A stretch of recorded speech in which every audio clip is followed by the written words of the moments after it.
আনন্দ বাংলা, আমরা নিরপেক্ষ নই, মানুষ ও সমাজের পক্ষে। নিবেদন করছে আরপি ক্লাব প্রাইভেট লিমিটেড এবং Leo, a large EV and solar innovation.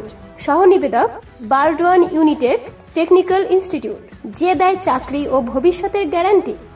RG Kar ইস্যুতে কালনা পলিটেকনিক কলেজের ছাত্রছাত্রীরা মিছিল করে এসে কালনা থানায় অবস্থান বিক্ষোভ করে, ফলে কালনা মিউনিসিপ্যালিটির রাস্তা অবরুদ্ধ হয়ে পড়ে বেশ কিছুক্ষণ।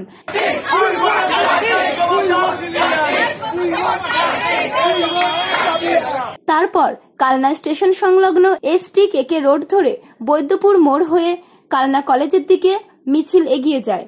নির্যাতিতার বিচার চাই এই স্লোগান দিয়ে সদুয়েক ছাত্রছাত্রী পোস্টার হাতে নিয়ে মিছিলে অংশগ্রহণ করে। পশ্চিমবঙ্গে যে ঘটনাটা ঘটছে বা নানা জায়গায় ঘটনাটা ঘটছে, তারপরে আমরা মনে করি আমরা মেয়েরা কোথাও স্বাধীন নয়, মেয়েরা কোথাও সুস্থভাবে বাঁচতে পারবো না, রাত করে বাড়ি ফিরতে পারবো না, কোথাও স্বাধীনভাবে যেতে পারবো না। তো সেই জায়গায় দাঁড়িয়ে আমি এটা মনে করি প্রত্যেকটা মেয়ের সুরক্ষা থাকাটা অনেকটা দরকারি। যেখানে ছেলেরা সুরক্ষিত, আবার মেয়েরা যদি সেখানে সুরক্ষিত না হয়, তাহলে আমরা এগোবো কী করে? আমি এখানে বা আমার কলেজের টোটাল স্টুডেন্ট এখানে হাজির আছে এই কারণেই যে ঘটনাটা ঘটেছে সেই মেয়েটার সুবিচার চাই, এবং আমাদের এখানে জানে এটাই শেষবারের মতো হয়, আর যেন কোনো দিন এটা না ঘটে।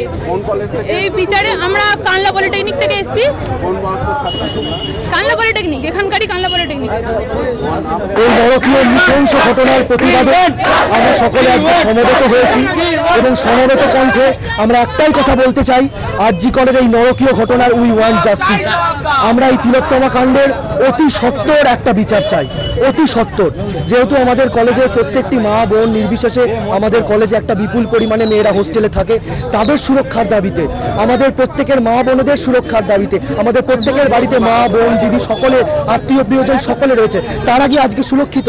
সেই প্রশ্নের দাবিতে আমরা আজকে মাঠে নেমেছি, আমরা আজকে পথে নেমেছি। আমাদের দাবি এক, আমাদের কণ্ঠ এক, আমাদের এক চেষ্টা, উই ওয়ান্ট জাস্টিস, তিলোত্তমার বিচার চাই। কালনা থেকে দেবাশিস ঘোষের রিপোর্ট, আনন্দ বাংলা।